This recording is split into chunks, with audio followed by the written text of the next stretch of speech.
c'est un plaisir d'être avec vous ce matin. On va commencer par relaxer. Hein? Prenons un temps pour relaxer. Alors, on finit cette série Rebâtir le Québec aujourd'hui. La semaine prochaine, on commence une nouvelle série que je vais vous parler un petit peu plus tard. Alors, aujourd'hui, on va vraiment traiter du dernier chapitre de Néhémie. Vous allez voir, on va vraiment passer, je l'espère, un bon dimanche. Je veux pas trop me lancer rapidement. Je veux prendre encore comme 10 minutes pour niaiser de même. C'est pas vrai, je vais arrêter tout de suite.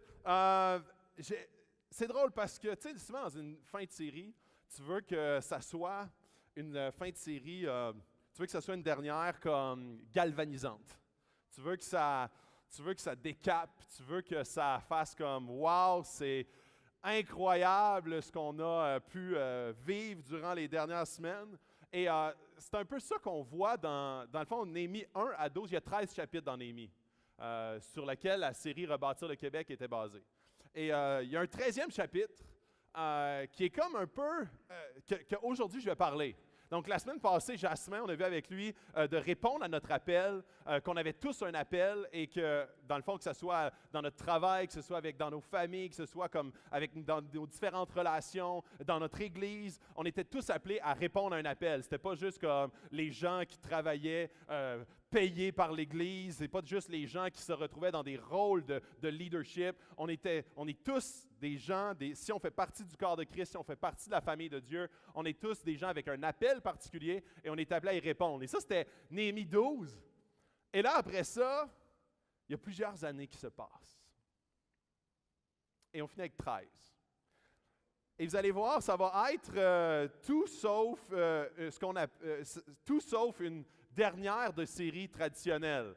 Et vous allez voir un peu comment est-ce que ça va se terminer d'une façon mobilisante, mais en tout cas.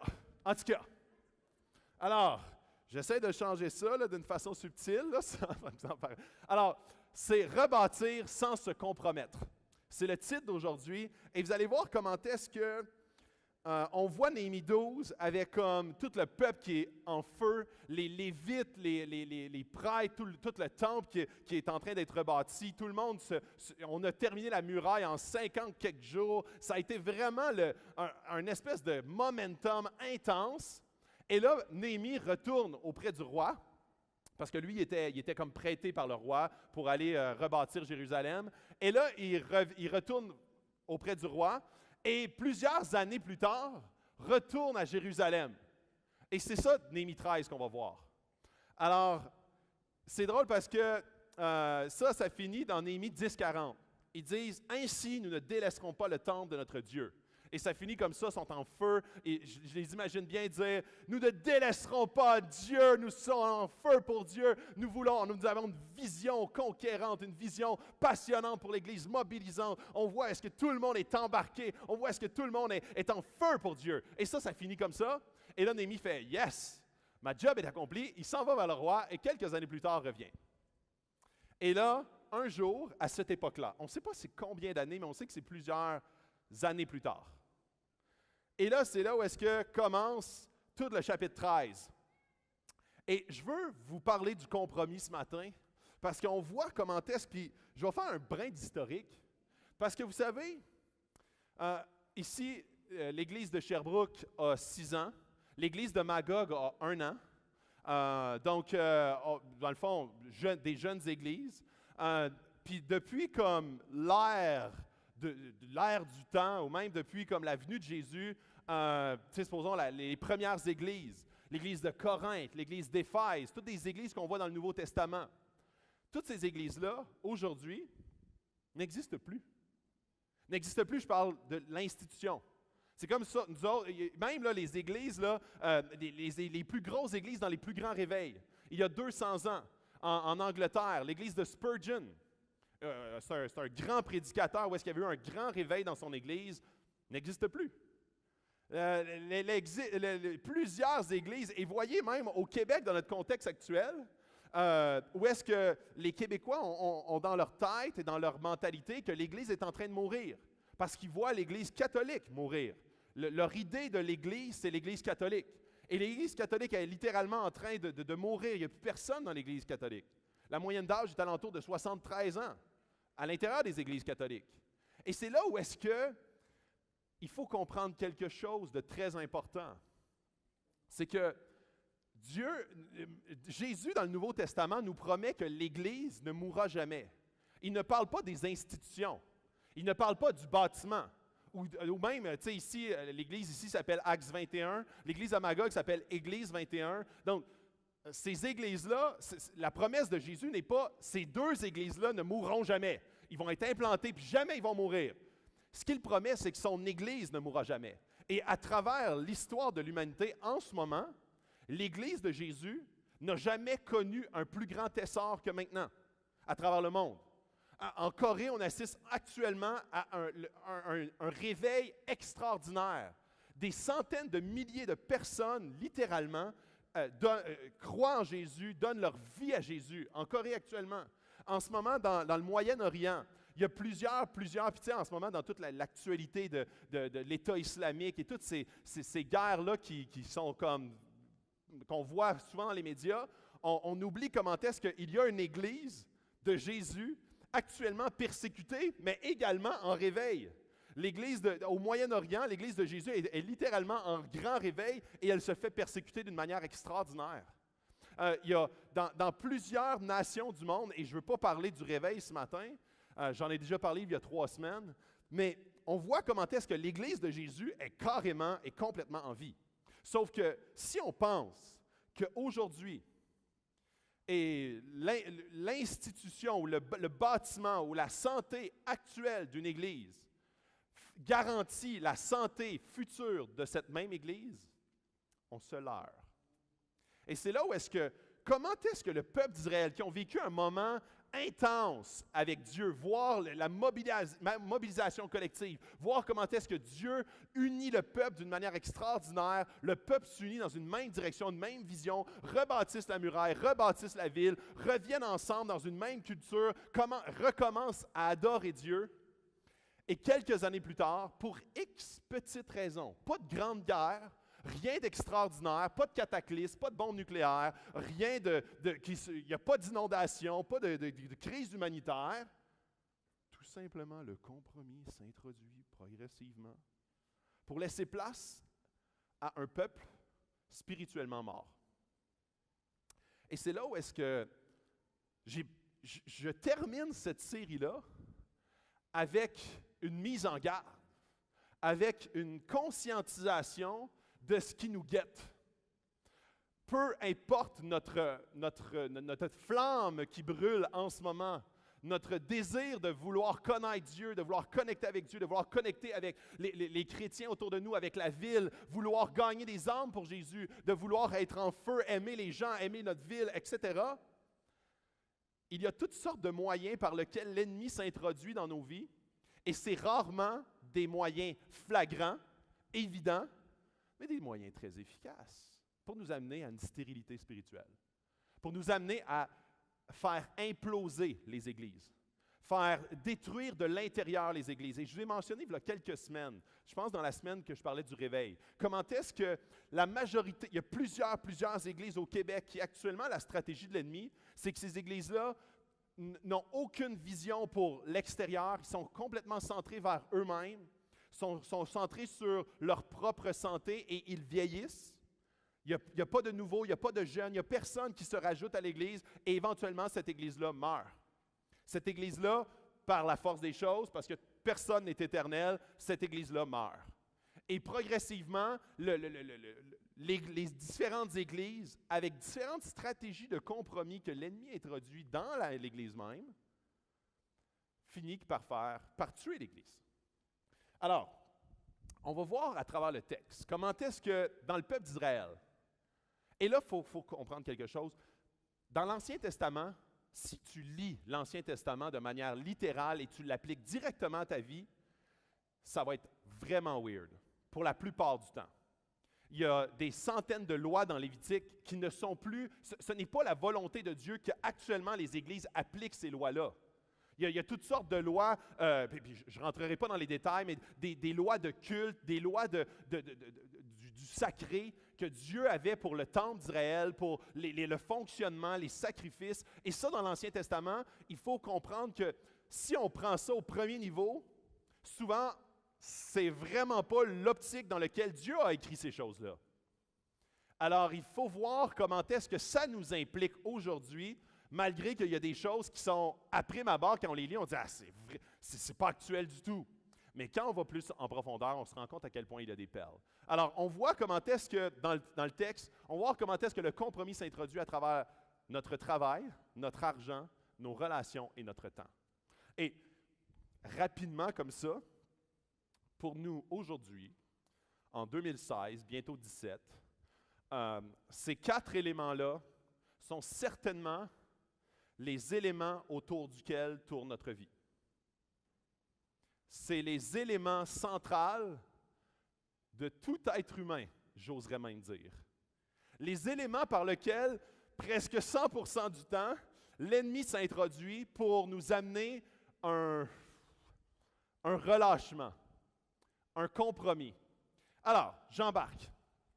Ça me fait un petit exemple, j'avais ça en tête, parce que ça m'est arrivé il n'y a pas longtemps. Tu sais, ça me faisait... Ça, ces éléments-là, puis vous allez voir comment est-ce que cet exemple-là va vous revenir en tête tout le long. La stratégie de l'ennemi, c'est à peu près comme la stratégie d'un... Tu sais, quand vous arrivez, là, ceux qui ont des pneus sur leur rime, on change des pneus en ce moment, hein? Et ceux qui ont des pneus sur leur rime, c'est-à-dire qu'ils ont 8 pneus, 8 rimes, OK? Ça a l'air technique, mon affaire. Puis là, quand vous remettez vos pneus d'hiver, vous-même, vous avez votre jack, OK? Vous montez votre char, vous mettez vos rimes de l'année passée, et là, vous remettez votre char, puis là, vous êtes prêt à aller travailler le matin, et là, tu te rends compte qu'ils ont passé la nuit, tu sais, comme dessus ton auto, et là, il y a comme un pneu comme vraiment dégonflé. Et puis des fois, c'est encore plus traître. Il est comme juste dégonflé un peu, puis là, tu pars avec ça, puis là, tu roules quelques semaines, puis là, de manière, tu es comme complètement sur le flat. C'est comme pas flagrant, c'est pas comme un flat, là, pow! C'est pas comme tu roules sur l'autoroute, puis pow! Oh! C'est juste comme... Là, tu es comme, il faut que j'arrête, il faut que je mette de l'air. Puis là, une année, tu mets de l'air comme une fois ou 2 semaines, ça, c'est pas pire. Une fois par semaine, ça commence à être désagréable. Une fois 2 jours, puis si tu es ma soeur, puis elle, ça va être comme une fois aux demi-heures. Fait que là, fait que ça devient vraiment, vraiment désagréable. Ça, c'est ce qu'on appelle un flat, mais là, tu traînes un petit compresseur dans ton char, puis là, tu fais ton 15 minutes, puis là, tu es sur le flat le soir, puis tout le temps. Alors, ça, c'est exactement la façon dont souvent le compromis s'introduit dans l'Église pour nous amener à une année comme être une Église qui est sur le bord de la route, qui n'avance plus, qui n'est plus en mission, qui n'est plus en action, qu'on est comme continuellement sur le flat parce que nos 4 roues fuient. On est comme... On laisse rentrer un petit peu d'air par-ci, un petit peu d'air par-là, un petit peu d'air par-ci, mais on regonfle une fois de temps en temps. On a comme une espèce de high spirituel. On s'en va dans une conférence de femmes hier, puis on est comme high spirituel, puis on est comme yes! On est bon pour 2 semaines. Là, y a-t-il une autre conférence qui arrive? Yes! On est bon pour 3 semaines, ça là. OK? Fait que c'est là où est-ce que c'est exactement comment est-ce que c'est très rare que l'ennemi s'y prend par le flagrant. Il s'y prend par des stratégies beaucoup plus habiles. Alors là, je vais finalement commencer. OK? Alors, Néhémie 13, 4, 9. Peu de temps avant, le prêtre Éliakib a été chargé de s'occuper des salles annexes du temple de notre Dieu. Comme il est parent avec Tobia, ça veut dire que c'est son cousin ou son beau-frère ou quelqu'un dans la famille. Il prépare pour celui-ci une grande salle. À cet endroit, on mettait jusque-là les produits de la terre à offrir au Seigneur. L'encens, les ustensiles du temple, les parts des prêtres, le 10e du blé, du vin, nouveau et de l'huile, réservés aux Lévites, aux chanteurs et aux gardiens des portes. Je me rends compte du mal qu'Éliakib a commis en prêtant à Tobia une salle donnant sur la cour du temple. Je suis très en colère, c'est Néhémie qui parle, je suis très en colère et je fais jeter hors de la salle tout ce qui appartient à Tobia.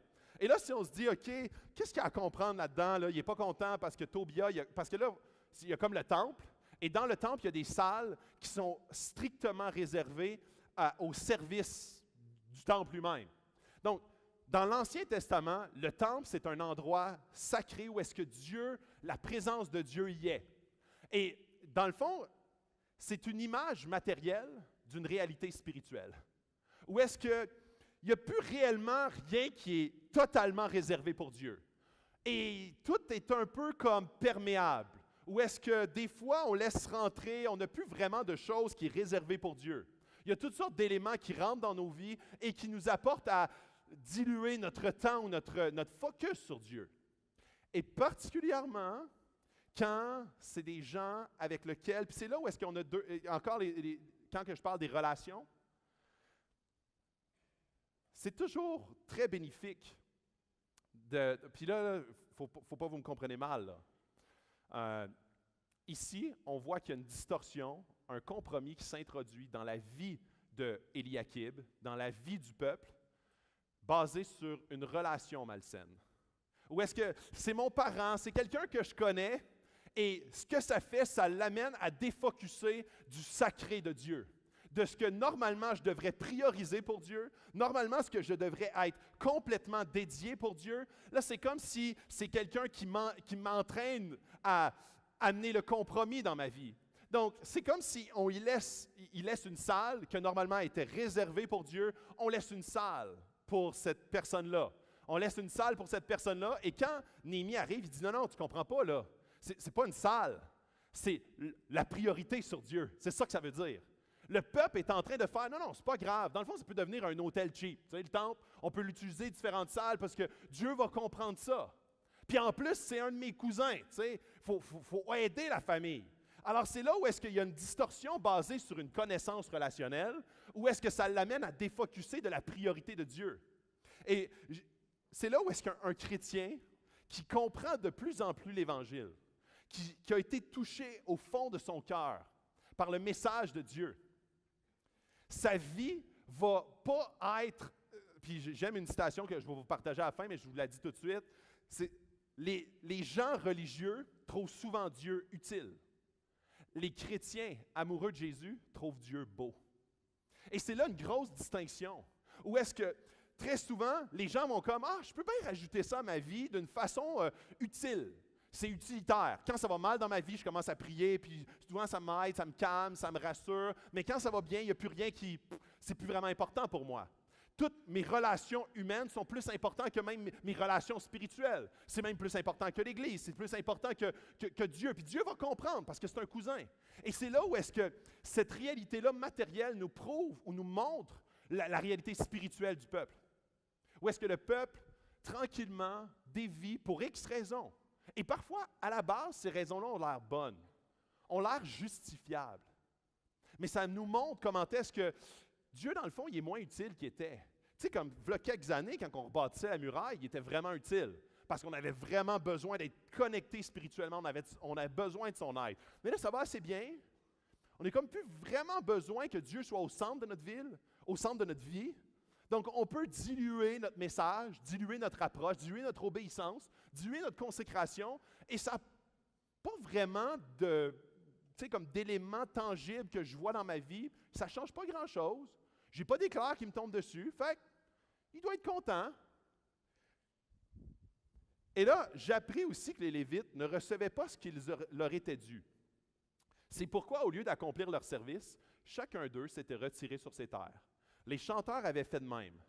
Je reprochai alors aux magistrats d'avoir permis que le temple de Dieu soit délaissé. Puis, je rassemblai les Lévites et les chanteurs et je leur fis reprendre le travail. Et c'est drôle parce que, tu sais, Néhémie, c'est un gars assez comme tranchant, je vais le dire comme ça. Tu sais, c'est pas le plus charismatique, là, tu sais. C'est pas le gars qui dit « OK, je vais faire un appel, je vais mettre la sauce autour de ça, un peu d'emballage, puis le monde va faire « Ah, c'est vrai, ça me touche le cœur, puis je vais retourner. » Il est comme « No way! » Je m'en vais voir les magistrats, je leur dis « OK, va-t'en au travail, on retourne, on recommence. Commencez à vous réoccuper du temple. » Il va droit au but, il est tranchant, il est drastique. Mais ce qui est intéressant là-dedans, c'est que progressivement, le peuple a abandonné le temple de Dieu. Et ça, ce que ça veut dire, c'est que le peuple, de façon financière, de façon même bénévole, œuvrait dans le temple. Et là, plus que ça avance, et encore une fois, c'est une image matérielle d'une réalité spirituelle. Le peuple, plus en plus que ça avance, plus ils sont comme, dans le fond, c'est quoi que ça change vraiment, là? Tu sais, le temple, là, la maison de Dieu. Tu sais, ça n'a pas vraiment d'incidence si j'y vais plus trop. Ça n'a pas vraiment d'incidence si je donne plus trop. Ça n'a pas vraiment d'incidence. Elle est là pareil. Elle est au milieu de notre ville. Fait que, pas vraiment d'impact sur ma vie. Fait que, au niveau utilité, je ne m'en vois pas trop imputé. Et ce que ça fait, c'est que progressivement, les gens dans le temple, qui servaient le temple, qui étaient rémunérés par le peuple donnait volontairement pour faire vivre ces gens-là. Une année, ces gens-là, ils ont comme fait « Oh non, non, hey, je ne peux plus, là. Je peux plus vivre avec si peu. » Alors, ils se retirent, ils retournent dans leur terre. Ils retournent à leur famille. Ils retournent à faire la récolte des champs. Et progressivement, le temple est laissé à l'abandon. Et c'est là où est-ce que, vous savez, pour faire une image extrêmement directe ou précise par rapport à même notre Église ici, nous autres, la majorité des gens qui servent au sein de notre Église ici, c'est des bénévoles. Il y a quelques gens rémunérés, 3, 4 personnes, 5 peut-être, mais la plupart des gens, c'est des bénévoles. Notre façon de rémunérer ces gens-là, c'est de premièrement voir leur apport directement à la mission de Dieu. Notre rôle en tant que grande famille, c'est d'être premièrement reconnaissant. Reconnaissant même jusqu'à être généreux de notre temps, généreux de notre argent, généreux avec ces gens-là qui donnent continuellement. Et même, éventuellement, de dire, moi aussi, j'ai la cœur de donner. Puis ça, je vais revenir sur ce point-là un peu plus tard. Mais c'est un élément où est-ce que, dans les églises, un des premiers points, puis ça, je vais parler particulièrement à nos églises où est-ce que Sherbrooke et Magog, on a sensiblement à peu près la même moyenne d'âge. On a des gens de tout âge, sauf que la majorité, la moyenne d'âge est située entre 25 et 45. Ça, c'est à peu près la moyenne globale de l'âge. Ça, c'est la génération Y, X et Y, majoritairement. Et ce que ça fait, c'est qu'on vit dans une société où est-ce que « what's in it for me » en anglais, c'est une expression qu'on dit, c'est « qu'est-ce qu'il y a à gagner pour moi là-dedans » Et on rentre à l'église parce qu'on rentre comme ça dans toutes les portes de la ville. On rentre comme ça au travail. Est-ce que c'est assez avantageux pour moi? On rentre comme ça au restaurant. Est-ce que ça vaut la peine pour l'argent que je dépense ici? On rentre comme ça même, à la limite, avec certaines relations d'amitié. Est-ce que j'en reçois assez? Est-ce que c'est assez le fun d'être avec ces gens-là? Dans un souper de famille, est-ce que ça vaut vraiment la peine? Et c'est là où est-ce qu'on a vraiment cette mentalité-là. Et quand on rentre dans l'Église, c'est impératif et même très naturel d'avoir cette même mentalité-là. Qu'est-ce qu'il y a à gagner pour moi là-dedans? Est-ce que c'est assez bon ce que je reçois? Est-ce que c'est assez de qualité les services qui sont donnés? Puis dans le fond, c'est même pas une question de monétaire. C'est comme, moi, ce que je donne, c'est je me lève le matin puis je me déplace. Ça, c'est ce que je donne. Puis après ça, j'analyse à savoir si c'est assez bon pour moi. Ah oui, service assez de qualité. Mais l'affaire, c'est que dans la famille de Dieu, ça ne marche pas du tout de cette manière-là. Dans la famille de Dieu, c'est que plus, puis la même citation que je vous ai dit tantôt, les gens religieux vont trouver Dieu utile, vont trouver l'Église utile, vont trouver les relations utiles, vont trouver les services donnés à l'Église utiles, vont trouver la musique utile, le message utile. Les chrétiens qui ont été touchés au fond de leur cœur par Jésus vont trouver Dieu beau. Ici, ce qu'on est, on n'est pas un service. Ce n'est pas un service, l'Église. C'est un pont pour favoriser votre rencontre avec Dieu. Ouais.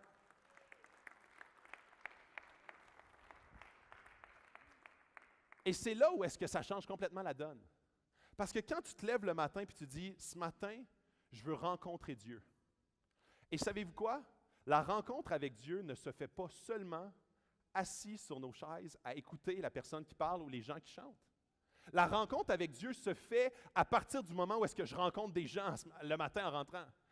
Ça se fait même pour les gens qui travaillent, qui servent fidèlement à son enfant, qui s'occupent de nos enfants, qui s'occupent à leur transmettre un message. Ils rencontrent Dieu parce qu'à la lumière de qui Jésus est, et comment est-ce que Jésus était comme « laissez venir à moi les petits-enfants », eux autres sont comme, ils expérimentent en action une rencontre avec Jésus.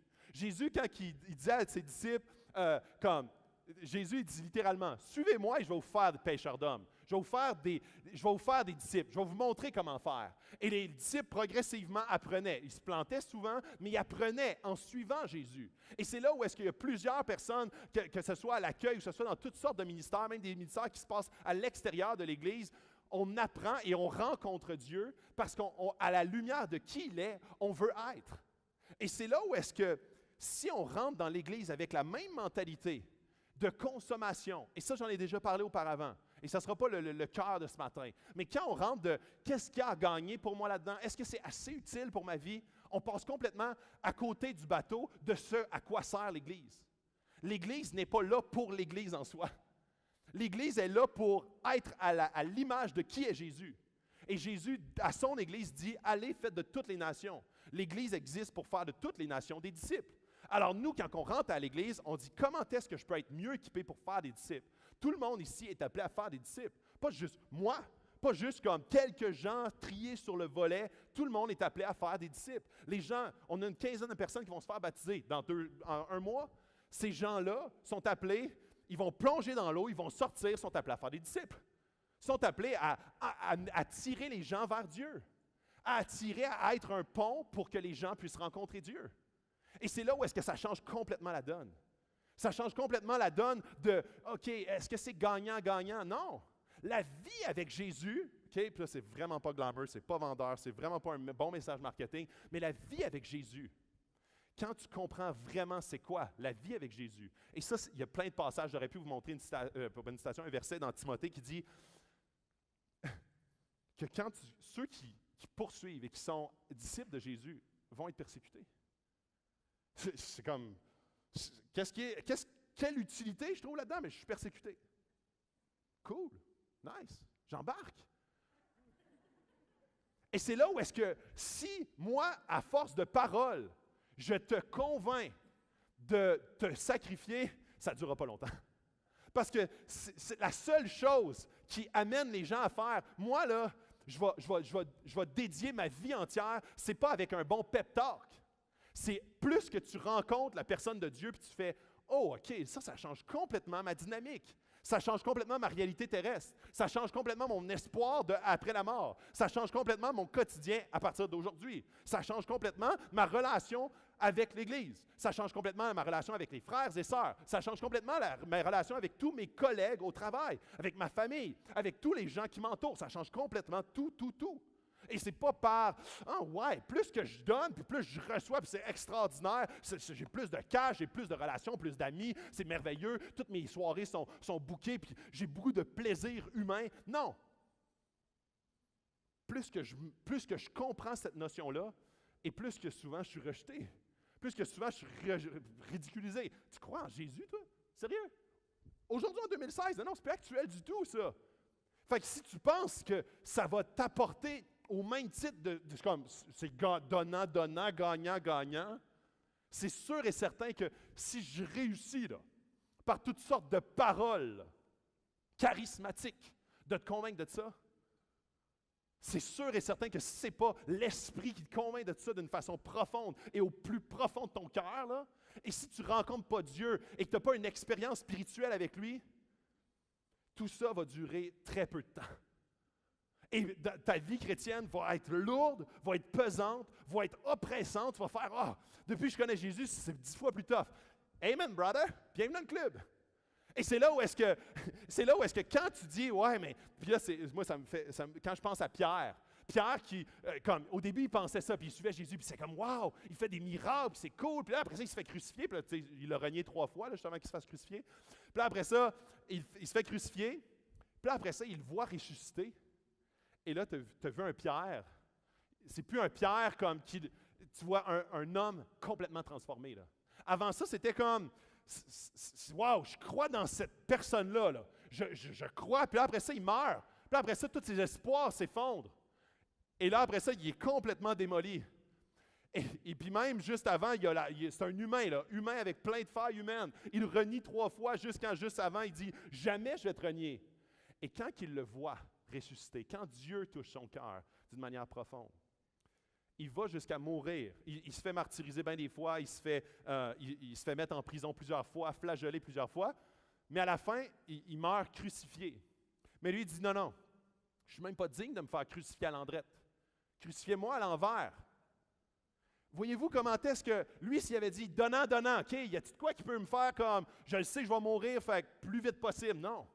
Il a complètement une autre vision, complètement transformée de sa réalité terrestre. Il est comme non, je ne peux même pas m'imaginer être comparé, mourir de la même façon que Jésus, mon Sauveur. Ça, puis c'est un exemple. C'est un exemple parce que je me dis, moi, il faut absolument que Dieu touche mon cœur de cette manière-là. Il faut absolument que Jésus me révèle davantage sa personne de plus en plus de cette manière-là. Ce n'est pas à écouter des pep talks ou à comme dire, OK, let's go, mon fil, reprends-toi en main. Let's go, mon fil, là, c'est le temps là, de faire plus pour te sentir plus. C'est le temps de passer plus à l'action pour sentir que tu es plus croyant. Si la racine de tout ça ne vient pas d'une rencontre avec Jésus, je vais trouver ça épuisant. Je vais trouver ça comme drainant. Je vais trouver ça tellement comme futile. Parce que tout le temps, je vais me sentir arnaqué que quand moi je fais mon calcul, qu'est-ce qu'il y a là-dedans pour moi? Il n'y a pas grand-chose pour moi là-dedans. Et c'est tout là le centre du texte. Si on perçoit le christianisme d'une manière consommatrice, on va être découragé très rapidement.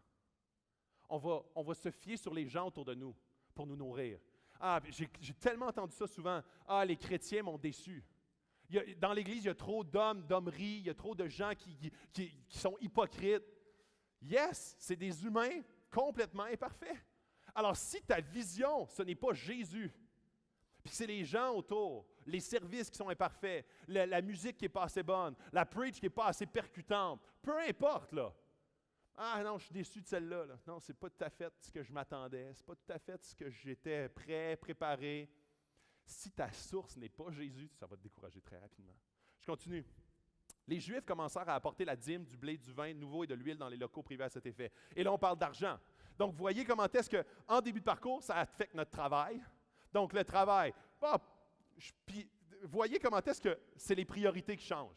Au début, le peuple était là, servait dans le temple, était comme complètement dédié au niveau de leur temps. Donc, leur temps, il était là. Et plus que ça avançait, et plus que le chant les a appelés, le travail les a appelés. Et combien d'entre nous sont impactés par ça? Où est-ce que notre travail devient notre priorité? Notre famille devient la priorité. Tout devient la priorité, sauf Dieu. Et même dans notre personnel, je ne parle même pas par rapport à l'Église, je parle de notre personnel. Où est-ce que notre temps avec Dieu devient, oh boy, j'ai plus de temps vraiment pour prier, j'ai plus de temps pour vraiment lire la Bible, j'ai plus de temps vraiment pour m'occuper ou faire des disciples, m'occuper des gens, d'aimer les gens. J'ai plus vraiment le temps de ça. Parce que j'ai tellement d'autres priorités qui se rajoutent continuellement. J'ai le hockey, le karaté, après ça, j'ai comme l'école, le parascolaire, puis après ça, j'ai mes parents à les visiter. Et là, ce que je suis en train de dire, c'est que tout ça, c'est extraordinaire. Sauf que c'est là où est-ce que le chrétien, plus qu'il est impacté et touché par Dieu, il va être à l'écoute de l'Esprit pour savoir où est-ce que l'Esprit veut qu'il mette son temps. Où est-ce que l'Esprit veut que tu ailles agir? Envers qui tu es appelé à avoir un ministère? Envers qui tu es appelé à servir? Quelle mission? Quand je dis mission, là, c'est comme, tu m'appelles à m'investir avec mes enfants au karaté pour que je puisse avoir un impact là au karaté. Et c'est là où est-ce que quand tu as des yeux comme ça, quand tu as des yeux comme ça, quand tu es comme orienté avec cette vision-là, tu es comme tellement plus alerte. Parce que la semaine passée, Jasmin nous parlait de notre appel.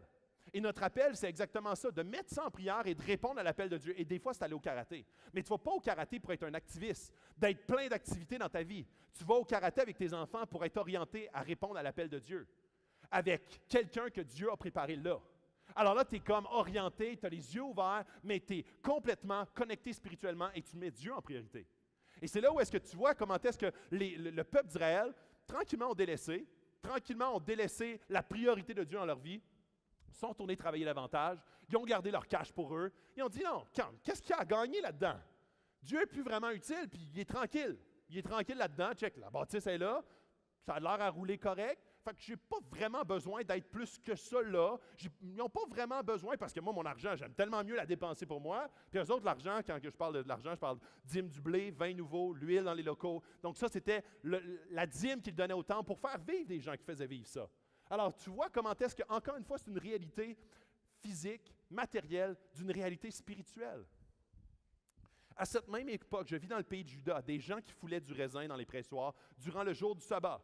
D'autres transportaient du blé, chargeaient sur des ânes du vin, du raisin, des figues et toutes sortes d'autres choses pour les introduire à Jérusalem. Je leur donnais un avertissement le jour où ils vendaient leurs marchandises. Et là, il est en train de parler de comment est-ce que les gens, avant, Dieu avait décrété le jour du sabbat. Le jour du sabbat, c'est le jour où est-ce que les gens ne travaillent pas et ils sont orientés sur Dieu. Et c'est là où est-ce que si on se fie là-dessus, là, on est comme, OK, Dieu ne veut pas qu'on travaille le dimanche. Et là, on devient légaliste, puis on dit, OK, hey, tous ceux qui travaillent le dimanche, là, c'est péché. Et ce n'est pas encore là comment est-ce qu'il faut lire ce passage-là. C'est que les gens sont comme, pourquoi se connecter à Dieu? C'est plus vraiment utile. Fait qu'on fait juste embarquer plus d'affaires. Avant, on avait 6 jours, à ce temps, on en a 7 pour faire du cash. On peut vendre du stock, puis en plus, le monde, sont tous en ville, ils sont relax.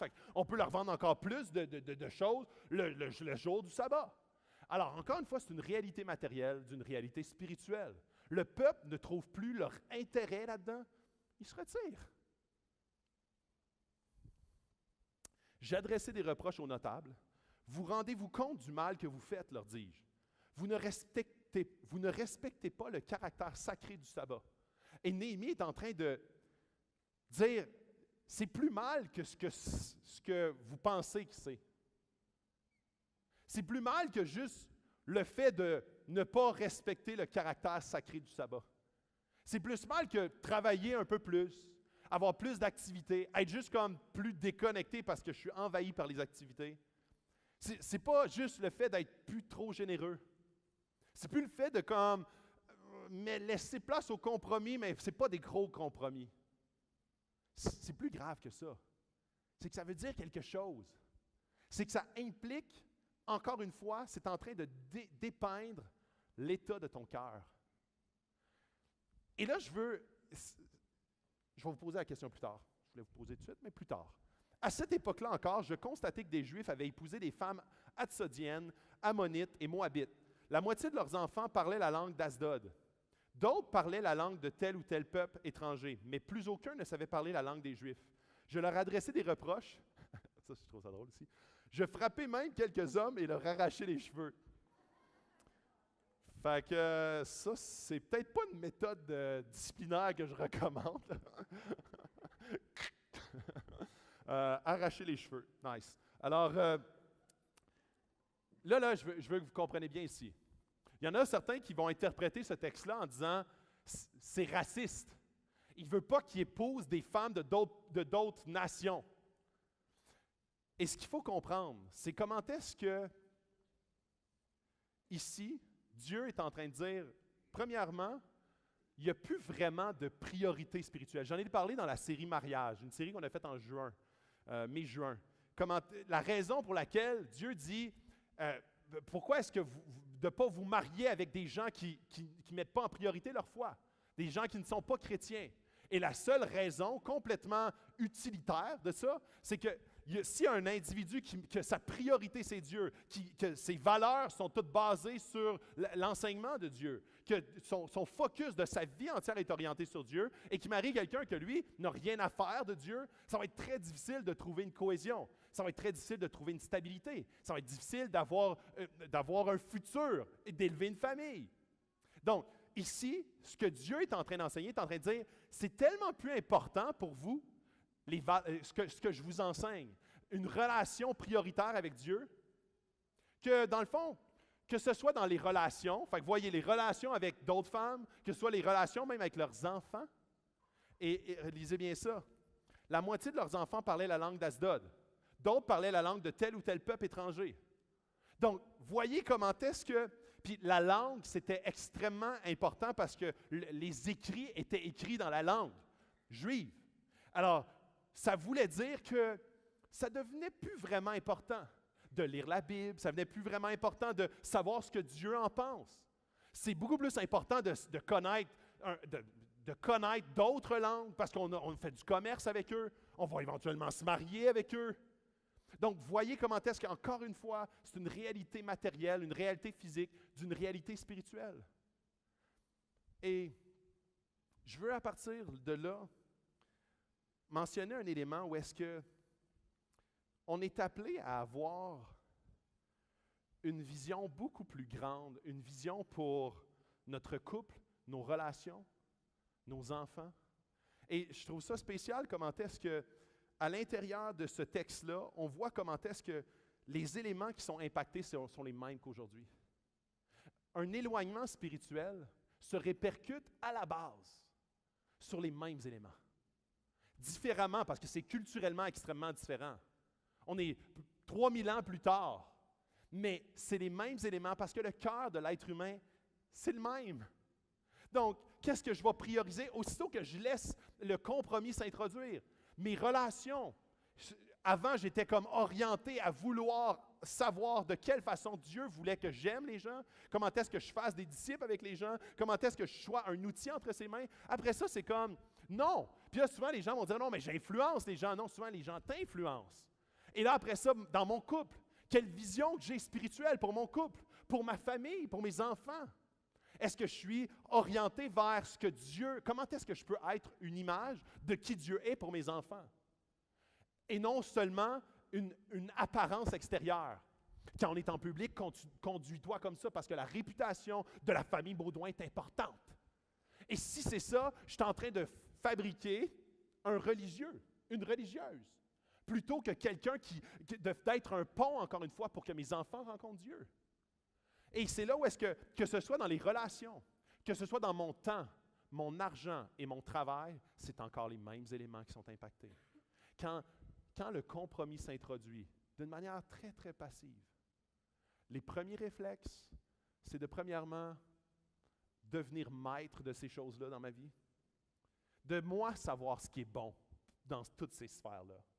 Je sais ce qui est bon à faire avec mon temps, avec mon argent, avec mon travail, ma famille, mes relations, mes enfants. C'est à moi et c'est moi qui est mieux positionné pour savoir qu'est-ce qui est mieux pour eux. Et je me déconnecte complètement de la réalité spirituelle.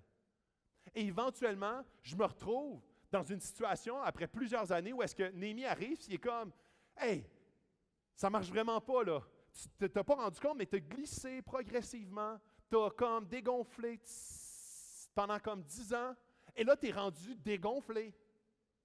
Tu es rendu complètement sur le flat. Et là, ça a des impacts générationnels. Des impacts où est-ce que mes enfants sont plus attachés à Dieu. Mon couple est complètement stérile. Puis la semaine passée, encore une fois, Jasmin parlait comment est-ce qu'on peut répondre à l'appel de Dieu dans nos couples, dans nos familles, à notre travail. Et c'est là où est-ce que très souvent on est comme, je pense que je réponds à l'appel de Dieu, mais souvent dans nos vies, on a laissé introduire le compromis qui nous appelle à savoir plus trop vraiment comment je réponds à l'appel. Et le premier élément, c'est d'être allumé sur où est-ce que ça fuit dans ma vie? Où est-ce que ça coule? Et je vous le dis, ça coule dans toutes nos vies. Il faut juste savoir où ça coule. C'est pas est-ce que ça coule? Non, c'est où ça coule. Parce qu'on a toute une faiblesse. On a tout un élément par lequel l'ennemi nous connaît très bien et sait comment nous faire chuter. Il y en a certains que ça va être les dépendances, d'autres ça va être les relations, d'autres ça va être le cash, le contrôle, la sécurité, ou justement l'autonomie et l'aventure. Et je trouve ça, c'est rare que je fais ça, mais puis je le fais exprès au milieu de la prêche, au milieu, à la fin, qui t'ouvre pas. Et je le fais aussi parce que, vous savez, chaque semaine, la prédication qui est faite ici, le message qui est fait ici est rediffusé à Magog la semaine prochaine. Et au début, je me demandais si je devais le faire au début dans la zone des annonces, et pour pas que justement Magog ait à subir cette annonce-là. Mais là, je me suis dit, non, c'est même pas une annonce. Premièrement, on est une église. On est une Église et je trouvais ça important que Magog, puis je parle à vous Magog en ce moment, je trouvais ça important que Magog puisse connaître nos besoins ici pour qu'il puisse prier pour nous. Parce qu'on n'est pas deux églises, on est une Église. On a le même target, on a la même mission. On est des frères et sœurs, on fait partie de la même famille, du même corps. Alors, je trouvais ça important de l'intégrer pour qu'eux autres puissent être conscients de ce qui se passe ici. Mais surtout, je voulais parler, non pas à l'intellect, mais au cœur de l'Église, ici. Je voulais parler au cœur parce que je viens de parler de comment est-ce qu'on est appelé à répondre à l'appel, à avoir une vision plus grande dans nos relations, nos familles, nos enfants. Et c'est là où est-ce que depuis quelques semaines, je vous parle par rapport à la zone enfant. Et historiquement, dans toutes les églises, la zone enfant est un endroit qui est très, très souvent négligé. Parce que c'est l'endroit où est-ce que les enfants sont les plus vulnérables pour revendiquer leurs droits. Si la semaine prochaine, on n'avait plus de café, je vous le dis, rapidement, j'aurais des bénévoles parce qu'on est pénalisé. Et si la semaine prochaine, comme là, durant les prochaines semaines jusqu'en janvier, il n'y aura pas de 4 à 6e année. Et mon but en disant ça, puis la semaine passée, on n'a pas eu de première à 6e année. Et mon but en disant ça, ce n'est pas de créer un sentiment de culpabilité assez fort pour que tu te lèves de ta chaise. Mon but en ce moment, c'est de pouvoir établir ensemble une vision plus grande pour nos familles. Et ça commence à côté de nous, là. C'est pas comme, comment est-ce que je vais réussir dans ma famille, avec mes enfants, qu'à 20 ans, ils suivent Dieu puis qu'ils aiment Dieu. Ça commence dans comment est-ce qu'on va avoir c'est notre vision de la famille actuellement. C'est la vision de la famille dans notre Église. C'est comment est-ce qu'on construit une génération et comment est-ce qu'on favorise d'être un pont pour qu'eux rencontrent Dieu. Et non pas juste de faire un CPE de qualité chrétien. C'est pas ça du tout. De la même façon qu'ici, on veut être un pont pour votre rencontre avec Dieu, on veut qu'à la zone enfant, ça soit un pont pour qu'ils rencontrent Dieu. Et on veut absolument que ça soit une prise en charge. Puis j'aime beaucoup dans les villages africains, souvent on dit c'est un village qui élève chaque enfant. Et il faut absolument que dans notre Église, que ce soit nos enfants ou qu'on n'ait pas d'enfants, ça fait comme, c'est notre Église qui veille à cette génération-là qui se lève. Et détrompez-vous, je ne suis pas en train de dire que la responsabilité spirituelle des enfants appartient à l'Église. Nous autres, on est comme un aide. On est des gens l'Église est là pour aider. Mais la responsabilité des familles, des parents sont primordiales pour être un pont pour que ces jeunes-là rencontrent Dieu. Mais nous, en tant qu'Église, on va avoir une vision plus grande pour la famille. On va avoir une vision beaucoup plus grande que seulement pendant que les parents reçoivent, nous autres, on va s'occuper des enfants. On veut être un endroit, puis je vous le dis, puis je le dis, puis c'est rare que je dis ça, mais la zone enfant, si elle ne l'est pas, doit devenir le ministère le plus important d'Acts 21 et d'Église 21. Il faut absolument, puis ça, je veux absolument qu'on puisse... OK. Et là, on tape des mains, hein? On tape des mains, sauf que c'est facile de taper des mains. Hein? C'est très facile de taper des mains. C'est très facile comme « Yes, yeah, ouais, nice, yes. » OK. À la semaine prochaine. Petit café, m'assis, petit train va loin. What's in it for me? Pas grand-chose. Bon, fait qu'on continue, petit train va loin. Et c'est là, encore une fois, détrompez-vous, je ne suis pas en train de faire appel à votre culpabilité. Je suis en train de faire appel à notre vision en tant qu'Église. Dans les Proverbes, il est écrit « Faute de vision, le peuple meurt. » Faute de vision, la zone enfant meurt. Faute de vision, l'Église et la nouvelle génération meurent. Faute de vision, on n'arrivera jamais. Si on est centré sur une vision individualiste à l'intérieur de l'Église, l'institution, pas l'Église de Jésus, l'institution, le nom, ici, les gens qui se rencontrent vont mourir, ne durera pas dans les années. Si on n'a pas une vision très, très, très avant-gardiste, où est-ce qu'on n'est pas comme ici maintenant, je suis à l'âge adulte et je reçois bien. Non, c'est les gens en devenir. Des gens qui vont connecter avec Dieu en devenir, des gens de 2, 3, 4, 5 ans. Je veux qu'ils puissent avoir un pont efficace avec Dieu à chaque dimanche. Donc, c'est là, puis plus qu'on voit et plus qu'on comprend cette vision-là que Dieu dépose sur nos cœurs, Et plus qu'on est à même de répondre à cet appel-là d'une manière intentionnelle et sacrificielle. On est en train de travailler sur la vision de janvier, de toute l'Église. Et la vision de l'Église pour janvier va impérativement, puis vous allez voir comment est-ce que dans les prochaines semaines, on va en parler, mais ça va impacter, ça va toucher directement la zone enfant. Parce qu'on a un défi ici où est-ce que la zone enfant est déconnectée, où est-ce que ça a 3-4 adresses plus loin. On veut que la zone enfant soit intégrée au sein même de l'Église. Ce n'est pas un endroit où est-ce qu'on va porter nos enfants. On veut que les bénévoles se sentent faisant partie de l'Église. On veut que les enfants soient littéralement au centre de l'Église. On veut parler plus des enfants parce que c'est l'Église de demain. C'est pas comme si on ne fait rien, si on n'a pas de vision, il n'y aura pas d'Église demain parce que justement, on a laissé place au compromis. On a dépeint une réalité matérielle, une réalité physique avec une réalité spirituelle. On aborde l'Église d'une manière consommatrice, d'une manière où est-ce que j'en ai assez pour moi? Est-ce que c'est assez utile pour moi? Et on se déconnecte complètement de la vision future que Dieu veut faire à travers le sacrifice de chacun. Et c'est là où est-ce que j'ai mis brièvement les besoins. Et je ne veux pas trop focusser sur les besoins parce que le but, c'est de répondre à cet appel-là. Puis c'est sûr et certain que, je parle de plusieurs ministères dans l'Église. Je parle de l'accueil, je parle de la louange, je parle de la technique, de la jeunesse. Mais vous allez voir comment est-ce que de plus en plus, on va focusser sur la zone enfant parce qu'on veut que ça devienne une priorité centrale de l'Église. Pas parce que, puis c'est pas une question de comparaison, c'est que si ça ne devient pas une priorité, les vulnérables vont toujours payer. Et si on pénalise les enfants, c'est toujours quand on pénalise davantage les adultes que les adultes répondent. Quand on pénalise les enfants ne peuvent pas se défendre. Et c'est là où est-ce qu'il faut comme absolument en prière. Et c'est une demande à l'Église de Magog, c'est une demande à notre Église, puis je vais prendre un temps ici pour prier pour la zone enfant. Parce que je ne veux pas qu'on prie pour eux, je veux qu'on prie pour nous. Je veux qu'on prie pour nous, pour que Dieu dépose sur nos cœurs un désir d'engagement, un renouvellement de notre vision pour nos enfants, nos familles ici à l'Église. Où est-ce que la zone enfant ne sera pas vue comme un coût, mais comme un investissement. Ne sera pas vue comme « Ah, il faut bien, hein? » Non, comme quelque chose que c'est glorieux de s'investir là, qui va changer complètement la donne. Je vais prendre un temps de prière ici. Oui, Père, on vient devant toi. On vient devant toi et ce qu'on veut en début de parcours, c'est que tu puisses, à l'exemple de Néhémie,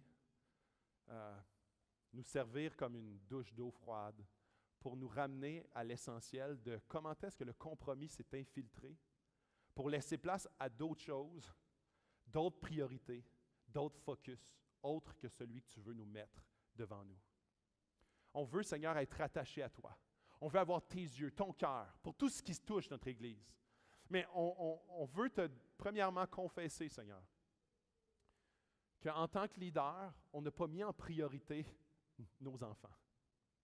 On n'a pas priorisé, Seigneur, ces enfants qui sont vulnérables et qui ne se défendront pas, qui ne revendiqueront pas haut et fort, qu'ils ne reçoivent pas les services qu'ils sont en droit de recevoir. Père, on veut te demander pardon parce que on veut que tu produises en nous des cœurs de serviteurs. À l'exemple de Jésus qui dit « Laissez venir à moi les petits-enfants » parce qu'il veut se faire connaître à eux. On veut être des outils, des ponts efficaces entre toi et eux. On veut, Père, avoir un cœur, une vision, un souci, un fardeau profond pour ces enfants que tu nous as prêtés, que tu nous as donnés. Que tu puisses dans toute l'Église, ici même, en ce moment, et à Magog, déverser sur nous, Seigneur, un feu brûlant pour ces enfants. Un feu qui va nous enflammer pour eux d'amour, d'affection, de vision et d'encouragement, de mobilisation à prendre soin de ces enfants, de ces futurs en devenir. Que tu puisses, Seigneur, nous renouveler notre passion pour eux, notre amour pour eux, notre désir de sacrifice pour eux, à l'exemple de Jésus, et non pas par culpabilité quelconque. Père, on te demande que tu puisses, dans les prochains mois, œuvrer profondément dans nos cœurs. C'est ce qu'on te demande dans le nom puissant de ton Fils. Amen. J'aimerais ça qu'on puisse applaudir avec cœur.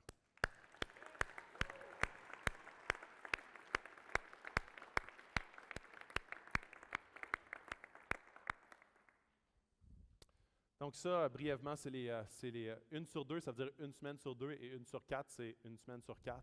Alors, à la pouponnière, 1 responsable, 2 aides. Au trotteur, 1 enseignant, 2 aides. Préscolaire, 4 à 6 ans, 1 aide, 1 semaine sur 2, 1 enseignant, 1 aide, 1 semaine sur 4. Et finalement, au scolaire, 1er à 6e année, 1 enseignant, 3 aides. Alors ça, c'est vraiment comme les besoins. Et il y a un processus assez long quand même, où est-ce qu'il faut faire vraiment toutes les vérifications judiciaires et tout. Donc ça, c'est pour la sécurité des enfants. C'est pour ça que quand que je vous montre ces besoins-là, c'est pour par la suite, oui, procéder à des inscriptions, des volontaires, mais que dans le fond, en janvier, ça va être effectif. Donc c'est pour cette raison-là que toute le 4-6e année vont être fermées jusqu'en janvier. Et ça, pour moi, c'est vraiment une grande douleur. Puis je veux qu'on puisse, en janvier, assumer, et je vous le dis, on va vraiment être extrêmement intentionnel sur ça. On va vraiment, il y a plusieurs initiatives qui vont suivre dans les prochaines semaines, où est-ce que dans les groupes connexion, il va y avoir des vidéos qui vont être projetées par rapport à la zone enfant. On va avoir souvent beaucoup plus d'intégration au sein du dimanche de la zone enfant et de ce qui se passe l'autre bord. On veut les intégrer à ce qui se passe ici. On veut qu'ils fassent partie de l'Église et non pas que ce soit un service à part. Alors, c'était vraiment ce que j'avais à partager. C'était un petit... Je vais inviter l'équipe de louange, je vais terminer bientôt. Rick Warren, un pasteur de Californie, dit « Le mal est mal même si tout le monde le fait. Le bien est bien même si personne ne le fait. Un mensonge ne devient pas vérité. Le mal ne devient pas le bien juste parce que c'est accepté par une majorité. » Et ça, c'est une réalité qui, parfois, dans nos églises, vient comme un virus, comme la grippe. Quelqu'un le pogne, puis tout le monde le pogne, puis on a l'impression que c'est la norme. Et c'est là où est-ce que ce n'est pas parce que tout le monde, personne n'a du temps, personne ne focus plus, personne ne priorise plus cela, alors ça devient l'acceptable, ça devient l'inévitable. Et c'est là où est-ce que ce n'est pas parce qu'on le fait tous qu'on n'est pas tous appelés à se repentir. Et c'est là où est-ce que il faut que l'Esprit vienne nous visiter, nous pointer d'une manière très précise comment est-ce que c'est quel pneu qui dégonfle. Et qu'on puisse avoir une transformation de cœur et non pas juste passer sur la culpabilité ou l'action dans le but de se sentir mieux, mais que Dieu puisse renouveler notre vision des choses terrestres. Donc, voyez comment est-ce que dans tout le texte ce matin, on a vu les compromis qui se sont introduits dans le travail, où est-ce que les gens du peuple ont délaissé le temple, ont délaissé tout ce qui concernait Dieu pour s'affairer davantage au travail, à l'activité, notre argent. Comment est-ce que tranquillement, ils ont juste arrêté de donner? Parce que ce n'était pas assez payant. Ce que j'ai investi, il faut que ça me rapporte. Et si on a cette vision-là dans l'Église, il n'y aura pas une Église qui va survivre. Parce qu'on n'est pas appelé à donner d'une manière, est-ce que le spectacle valait ce que j'ai donné aujourd'hui? On est appelé à donner d'une manière sacrificielle parce qu'on a à cœur la mission de l'Église. On a à cœur que d'autres de la ville de Sherbrooke, de Magog, connaissent davantage Jésus. Nos relations. Ou est-ce que, dans nos relations, comment est-ce que nos relations avec nos enfants, avec notre famille, avec le travail, nos collègues, sont impactées par Jésus ou impactées seulement par mes priorités? Et finalement, notre temps. Notre temps, comment est-ce que notre temps est utilisé? Et comment est-ce que, même si c'est des bonnes raisons, quand ce n'est pas à la base pour répondre à un appel de Dieu, tranquillement, Dieu est remis aux oubliettes. C.S. Lewis, il dit, si le christianisme est faux, cela n'a aucune importance. Et si le christianisme est vrai, cela a une importance infinie. La seule chose qui demeure impossible est que le christianisme soit d'importance modérée. Ça ne peut pas être au milieu. Si Jésus est ressuscité, importance infinie. Si Jésus n'est pas ressuscité, importance nulle.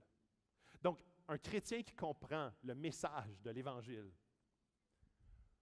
va dire, ma vie entière va être impactée par le message de l'Évangile. C'est impossible, parce que si ce n'est pas ça, si c'est juste modéré, ça veut dire qu'on a bâti et on est davantage des gens motivés par la religion, basés sur un désir, un sentiment d'insécurité. Si on rencontre Jésus, notre vision entière va changer. Nos actions entières, nos sacrifices entiers, nos cœurs, notre vision de tout ce qui se passe autour de nous va changer littéralement. Et je veux vous lire un verset dans Philippiens 3, 8 et 9. Je termine avec ça. Qui dit, « Et je considère même tout comme une perte à cause du bien suprême qui est la connaissance de Jésus. » Tout ce qui est autour de moi, c'est une perte. C'est secondaire. À cause de la connaissance que j'ai de Jésus. J'ai rencontré Jésus. Puis ça, c'est Paul qui parle, puis il dit, moi, quand j'ai rencontré Jésus sur le chemin de Damas, avant ça, il persécutait l'Église. Et après ça, il est devenu carrément un apôtre de l'Église. Il donnait, sa vie entière était déversée pour la cause de Christ. À cause de lui, je me suis laissé dépouiller de tout. Et je considère tout cela comme des ordures à la fin de connaître Christ. Mon but ultime est de connaître Christ parce que je sais que si je connais davantage Jésus, ma vie entière va être transformée complètement. Pas juste d'une manière où est-ce que je me force dans toutes les sphères de ma vie à juste faire comme être un bon chrétien, basé sur le standard. Donc, si personne ne le fait, moi, juste pas le faire parce que c'est le standard. Et ça, on se base sur tout le monde qui n'ont juste pas de désir de connaître davantage Jésus. Si notre Église, chacun individuellement, rencontre Jésus, jour après jour, notre Église entière va être transformée d'une façon inimaginable, d'une façon inexplicable. Il y a des choses qu'on ne pourra pas comprendre dans l'Église. Il y a des actions, des sacrifices, des feux brûlants, des passions qui vont naître qu'on ne pourra pas expliquer humainement. Tout à fait. Et je veux finir avec la fin du verset. Connaître Christ et d'être trouvé en lui, non avec ma justice, celle qui vient de la loi, mais avec celle qui s'obtient par la foi en Christ. La justice qui vient de Dieu et qui est fondée sur la foi. Ça ici, c'est un résumé total de ce que j'ai parlé aujourd'hui pendant 1 heure.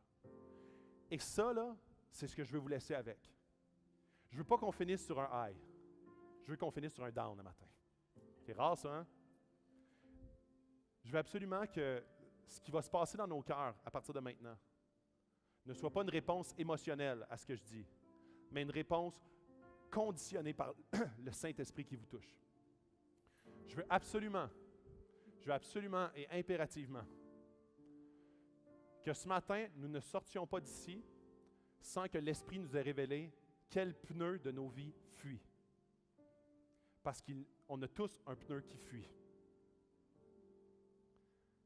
Et vous savez, c'est très facile de rouler malgré que ça fuit, jusqu'à ce qu'on soit sur le flat.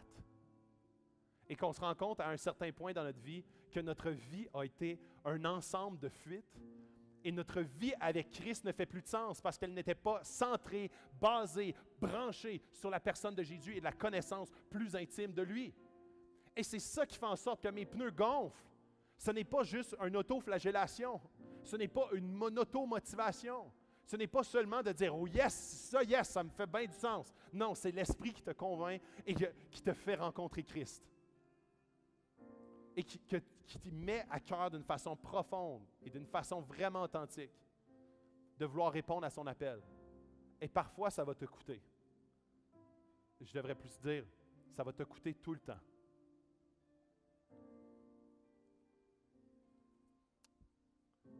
On va prendre un temps où est-ce qu'on va prier. Je vais reprier encore une fois. Parce que je sais que ce n'est pas facile à entendre. Et moi, ce que je veux, c'est qu'on ait un temps de famille ce matin. On a un temps de famille pour dire, OK, on fait un état des résultats. On fait un état des lieux. On veut que la lumière vienne sur nos cœurs et qu'on voit vraiment ce qui se passe dans nos cœurs pour ne pas être juste dans le déni, dans une fausse illusion, et que Dieu vienne relever son peuple. Et moi, je suis tellement emballé par ce qui se passe dans l'Église. Je suis tellement emballé de voir des transformations, voir des vies transformées, collectivement, voir de plusieurs personnes prennent des engagements vers Dieu. Mais je veux que Dieu continue à nous relever. Je veux que Dieu continue à nous attirer à lui. Je veux que Dieu continue à transformer son Église. Parce que si on dit « Ah, ça a bien l'allure, comment est-ce que notre Église est », on commence à dépérir. Alors, je veux que Dieu, dans 10 ans, il revienne et qu'il fasse comme « Nice ». Ça, c'est super. Et je vois que Jésus est le centre de cette Église et non pas juste l'autoflagellation ou la religion ou la loi qui nous apporte à dire « Je vais répondre parce que je n'ai pas le choix, mais je vais répondre parce que Dieu m'a convaincu et que Jésus est le centre de ma vie. » Alors, c'est vraiment mon rêve pour l'Église où est-ce qu'on doit connaître et voir davantage la présence de Jésus quotidiennement, hebdomadairement dans nos vies et dans notre Église. Dieu, on vient devant toi parce qu'on sait que tu es puissant pour relever, tu es assez puissant pour nous ouvrir les yeux, tu es assez puissant pour nous montrer la réalité de nos cœurs. Et on ne veut pas vivre dans le déni, on ne veut pas vivre, Seigneur, dans une fausse réalité de ce qui préexiste dans nos cœurs. On veut absolument que tu puisses mettre en lumière ce qui a à être mis en lumière. On veut, Seigneur, venir à la repentance de ce qu'on a besoin de se repentir. On veut, Seigneur, complètement être centré sur toi. On veut être branché à Jésus. On veut voir Jésus dans nos vies. On veut avoir une expérience quotidienne avec lui. On veut apprendre à le connaître tel qu'il est et non pas nos préconçus de lui. On veut qu'il soit la source inépuisable de notre foi. Et non pas une foi bâtie artificiellement. Dieu, que tu puisses venir dans cette église nous visiter individuellement. Que tu puisses visiter, Seigneur, l'église de Sherbrooke, de Magog. Qu'il puisse y avoir un mouvement puissant basé sur la personne de Jésus dans la région entière de l'Estrie. On veut, Seigneur, que cette église puisse avoir un rayonnement grandiose, non basé sur l'automotivation des gens, mais basé sur un cœur dévoué entièrement à la personne de Jésus-Christ. Dans ton Fils compris ces choses. Amen. Amen.